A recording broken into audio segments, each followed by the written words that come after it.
Mirë, ne rikthehemi sërish në studio në këtë transmetim të drejt për drejt këtu në ekranin e televizionit Fox News. Tani më jemi zhvendosur në hapësirën e intervistës dhe për gjatë minutave në vijim do të flasim për Defender Europe 2025, e cila ka startuar të dielën në Kosovë, stërvitja me madhe ushtarake udhëhequr nga ushtria e Shteteve të Bashkuara të Amerikës në Europë dhe në Afrikë. Kjo stërvitje ka për qëllim të demonstrojë aftësinë e NATO-s për të mbrojtur kufijtë e saj lindore dhe për të forcuar gatishmërinë dhe bashkëpunimin ndërmjet aleatëve dhe partnerëve të saj. Vetë Ministri i Mbrojtjes në detyrë, Eyüp Maqedonci, tha se Forca e Sigurisë së Kosovës do të jetë pjesëmarrëse në ushtrimin më të madh ndërkombëtar të drejtuar nga Ushtria e Shteteve të Bashkuara, ndërkaq që njoftoi se Kosova është shteti pritës i shtabit të divizionit të 28 të ushtrisë amerikane. Do të jem në një komunikim të drejt për drejt me ekspertin e sigurisë në një lidhje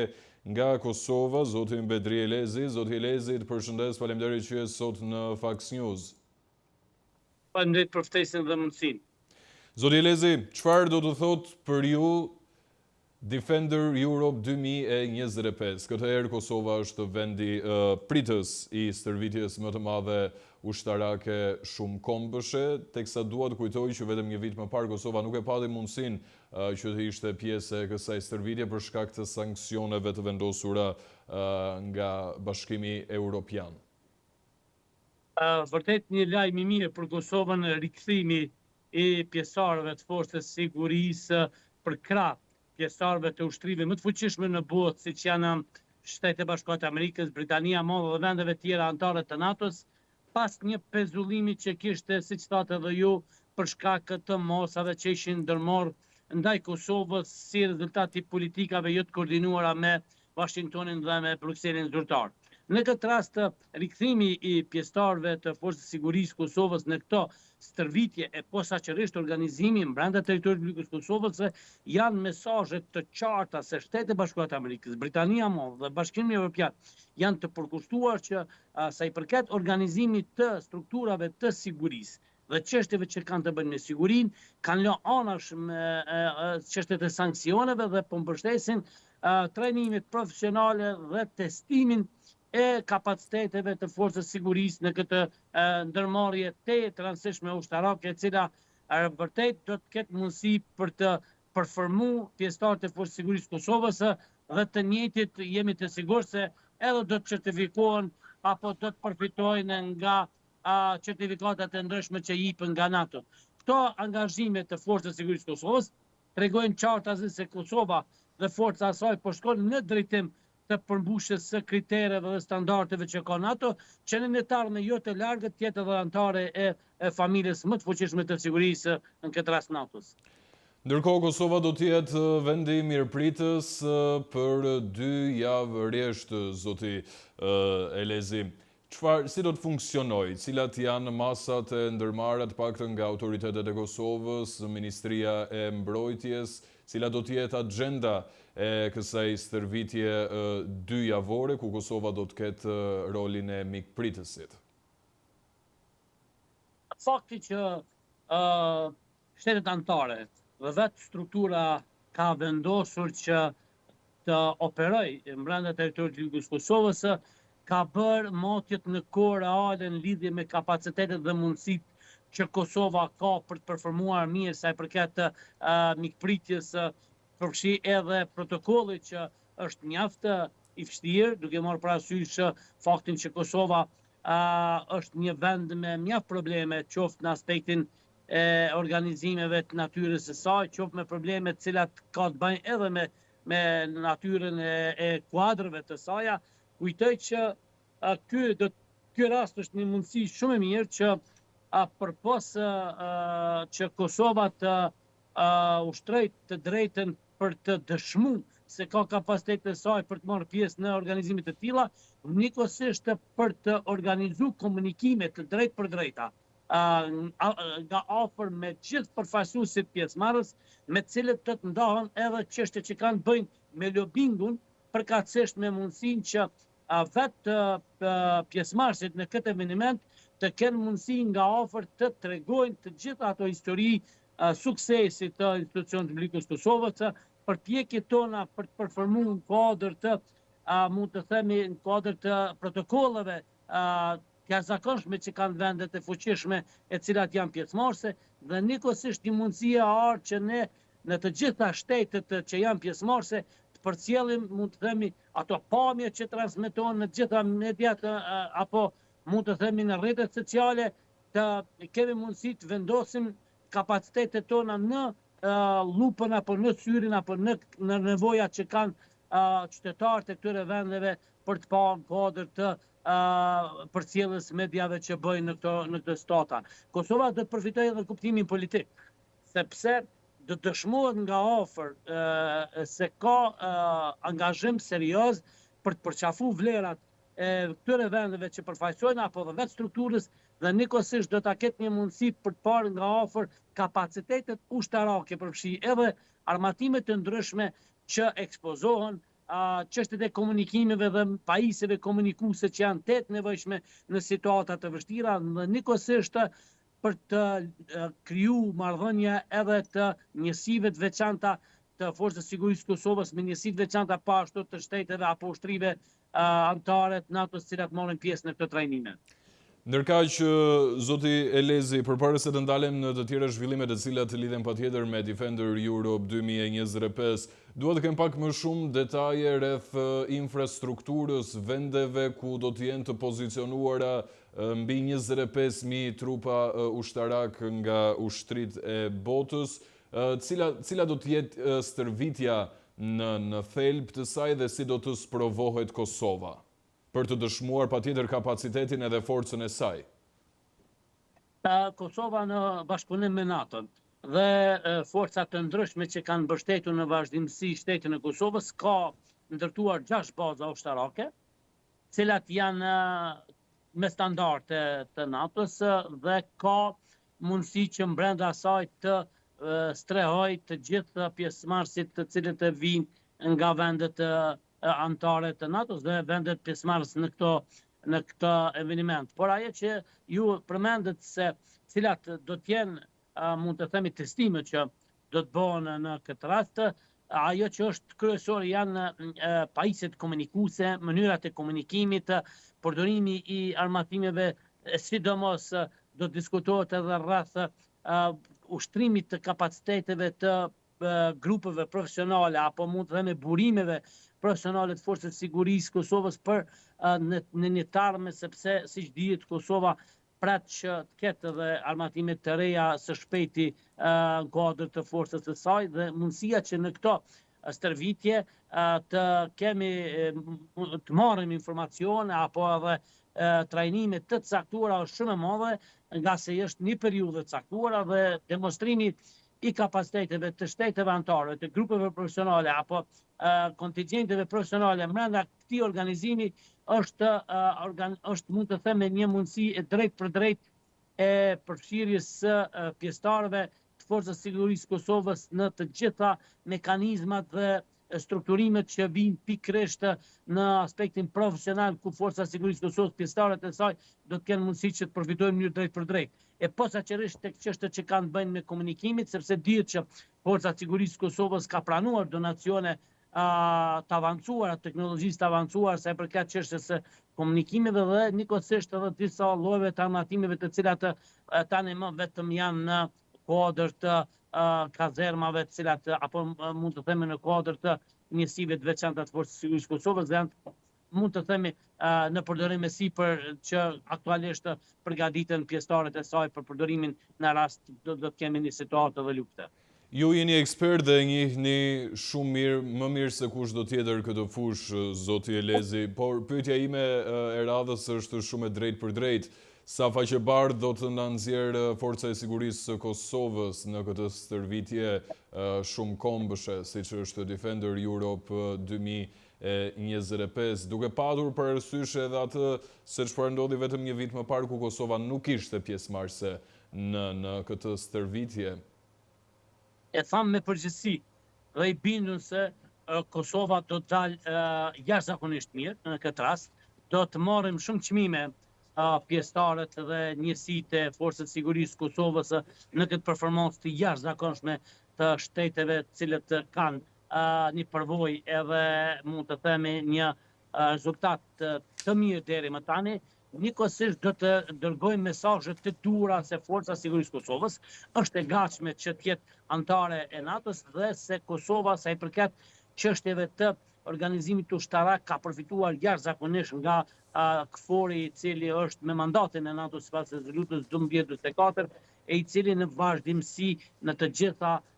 segmentet ka mbështetur Forcën e Sigurisë Kosovës dhe kapacitetet e saj. Prandaj të jeni të sigurt, e them me përgjithësi, se në bazë të informacioneve që kemi dhe në bazë të mundësive që kemi pasur për të parë nga afër përgatitjen e pjesëtarëve të Forcës së Sigurisë Kosovës, të cilët do performojnë në këtë eveniment, jemi të sigurt se jo që do dalim faqebar, po do t'rregojmë qartë atë se jemi të gatshëm për të qenë pjesë e familjes më të fuqishme të sigurisë në botë dhe njëkohësisht që bota duhet lëvizë me hapa të përshpejtuar sa i përket anëtarësimit të Kosovës në NATO. Të jeni të sigurt edhe në një informacion që duhet ta bëj publik se Shtetet e Bashkuara të Amerikës planifikojnë dhe partnerët e saj planifikojnë që pas kësaj performance që do të dëshmohej nga Forca e Sigurisë Kosovës të japin disa mbështetje apo mund të themi disa garanci për një procedurë të përshpejtuar të anëtarësimit të Kosovës në NATO dhe ky rast apo ky ushtrim që përmbahet do të jetë njëra ndër certifikatat kryesore që do të merr Forca e Sigurisë Kosovës dhe Kosova për të pasur një mundësi përshpejtimi të procedurave sa i përket anëtarësimit të saj në familjen e NATO-s. Ka një klim të pakëndshme në Kosovë, zoti Elezi, kjo një klim e cila vjen mbase edhe për shkak të ngërçeve politike me të cilat është duke u përballur Kosova dhe mos konstituimit të kuvendit për të 21-ën herë radhazi. Ndërkaq, si shihet kjo stërvitje,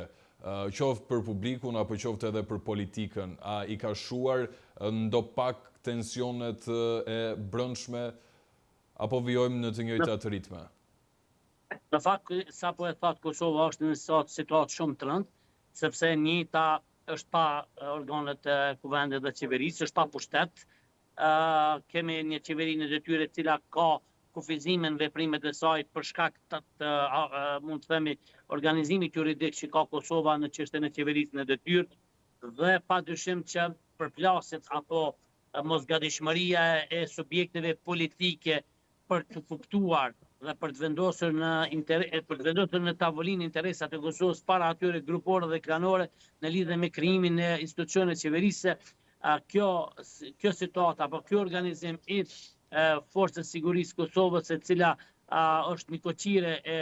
aktivitetit të Europe Defender 2025, të jeni të sigurt se sadokudo e ka lehtësuar këtë situatë të rëndë që po përjeton qytetari dhe ndoshta do të jetë edhe një trokitje drejt për drejt në ndërgjegjjen e politikanëve të Kosovës se sa e nevojshme është që kemi kapacitetet qeverise për të ndihmuar Forcën e Sigurisë të Kosovës, për të ndihmuar institucionet tjera dhe programet që kanë të bëjnë me integrimin e Kosovës, jo vetëm në NATO, por edhe në struktura tjera të Bashkimit Evropian apo edhe vendeve në cilat akoma nuk jemi anëtare. Unë kujtoj që ne duhet të shohim se si djemë dhe vajzat tona pa angazhuar fuqishëm në këtë ushtrim fushore për dëshmuar se Kosova është një vend që duhet të përqafojnë të gjitha vendet e tjera. Ka një kuriozitet, zoti Elezi, a është rritur interesi i të rinjve dhe të rejave dhe a është shtuar numri i individëve të cilët duan të bëhen pjesë e Forcës së Sigurisë të Kosovës, duke qenë se jemi në këtë fushë? Në fakt, fatkeqësisht kishim një rënje serioze të interesimit të qytetarëve të rinj të Republikës Kosovës për të bërë pjesë e Forcës së Sigurisë të Kosovës. Kemi pasur mjaft dorëheqje nga Forca e Sigurisë të Kosovës dhe djemë dhe vajza cilët kanë performuar mirë dhe kanë qenë të organizuar në Forcën e Sigurisë të Kosovës, kanë marrë trajnimet e nevojshme, janë larguar nga Kosova dhe krejt kjo për shkak dy çështjeve. Para se Forca e Sigurisë të Kosovës nuk ka ofruar mund të themi një angazhim serioz për të i mbështetur qoftë në aspektin e pagesës apo edhe çështjeve që lidhen me meritokracinë, por edhe njëkohësisht se ka pasur një përpjekje për të ndikuar grupet politike brenda kësaj strukture të rëndësishme për Kosovën. Por ky organizim fushor që përmbahet Defender 2025 do të ketë një impakt drejt për drejt tek të ri të Kosovës që ndoshta në një përsëritje që do të pritet të jetë shpejtë për rekrutim të pjesëtarëve të Forcës së Sigurisë të Kosovës, do të kemi një angazhim dhe një interes të qytetarëve, për ndryshe vërtet nuk kemi sa i përket domethënë kapaciteteve apo interesimit të qytetarëve për të qenë pjesë e Forcës së Sigurisë të Kosovës për shkak të siç thash më parë të shumë arsye, por njëra ndër ta është edhe meritokracia. Kam edhe një çështje të fundit për të diskutuar, zoti Elezi, kam përshtypjen edhe ju jeni vendosur në dieni, një çështje e cila lidhet patjetër me territorin e Kosovës, me sigurinë e Kosovës. Pasi vendi jonë nuk pranoi që të bëhej pjesë e ngritjes së kampeve për emigrantët të cilët vinin nga Britania e Madhe, vetë kryeministri anglez Keir Starmer, po planifikon të kërkojë Kosovës që të jetë shteti pritës për azil kërkuesit. Dhe mediat britanike kanë raportuar në të njëjtën kohë që Kosova është në 9 destinacionet e përzgjedhura. Si e shihni ju këtë lajm dhe a i ka kapacitetet e nevojshme Kosova, duke patur parasysh edhe çështjet e sigurisë që të mirëpres një kamp emigrantësh dhe azil kërkuesish? Ajo që është sigurt ka komunikime me qeverinë britaneze në raport me informacionin që tani më është publik sa i përket çështës në fjalë. Themi të drejtën, situata aktuale e sigurisë Kosovë nuk është ajo që premton shumë sa i përket organizimeve dhe në çështën e fjalë, por kur vendet partnerët e Kosovës kanë nevojë për një mbështetje të tillë, ne duhet jemi të gatshëm. Policia e Kosovës dhe organizatat që merren me çështjet e fjalë, kujtoj që janë mirë të organizuara, kanë mundësi të përgatitjeve edhe në aspektin final për të testuar kapacitetet e tyre për ta mbështetur në këtë rast në kërkesë të Britanisë. Në bazë të informacionit që unë kam, do të ketë një përgjigje pozitive dhe do të ketë një numër jo aq të madh të cilët mund të dislokohen në Kosovë, bazuar në 2-3 kampët që Kosova vetëm ka. Po mirë, do të pozicionohen ku, zoti Elezi? Janë 3 kampet që njihen në Kosovë, të cilët kanë treguar edhe të kaluarën se ka pasur flukse të tilla. Janë 3 zona të Kosovës, por më veçanta dhe më e madhe është në komunën e Lipjanit, ku ka kushte edhe teknike për të vendosur këto kategoritë njerëzve për cilat do të ketë një kërkesë zyrtare nga Britania e Madhe. Nuk është asgjë e zyrtarizuar aktualisht, thjesht më thoni që jeni në diskutime, pra dy qeverit janë në diskutime. Po, e fundit, zoti Elezi, si është pritur për të kuptuar pak më shumë klimën që do të sjellë nëse realizohet një marrëveshje e tillë ndërmjet Britanisë së Madhe dhe Kosovës? Themi të drejtën, nuk është diskutuar akoma në publik ky informacion, nuk ka shumë diskutim rreth kësaj. Ndoshta mund të themi që është lajm i ditës së sotme kjo kërkesë e Britanisë, ka marrë fshehur, mund të themi, politika Kosovës së diskutimi në fjalë, por besoj që do të ketë shpejt një avancim të zhvillimit të këtij informacioni edhe në mes të qytetarëve dhe besoj që do të ketë mundësi të debatit, por jam i sigurt që qytetarët e Kosovës kanë treguar në të kaluarën se janë gatshëm për të mbështetur këtë lloj kategorish njerëzve dhe kemi pasur raste sidomos së fundi me qytetarët nga Afganistani në luftën të cilët ishin vendosur në Kosovë, janë pritur mirë, ka kapacitete edhe KFOR-i në kuadër të departamenteve që merren me këtë çështje për ta mbështetur Kosovën në këtë rast. Jam i sigurt që edhe Britania e Madhe ka pas në kohë informacionin e duhur dhe pikërisht në bazë saj ka zhvilluar bisedime të cilat do të jenë në një, mund të themi, në kohën finale për të vendosur në qeveria e Kosovës për të pranuar një kërkesë të tillë. E qartë, zoti Elezi, të falenderoj shumë që ishe sot në Fax News. Si gjithmonë është kënaqësi të kemi analizën tuaj se rekon çështjeve të sigurisë në rajon dhe konkretisht në Kosovë. Prandaj shumë uroj që informacionet dhe diskutimit jetë në shërbim të shikuesve tuaj. Faleminderit.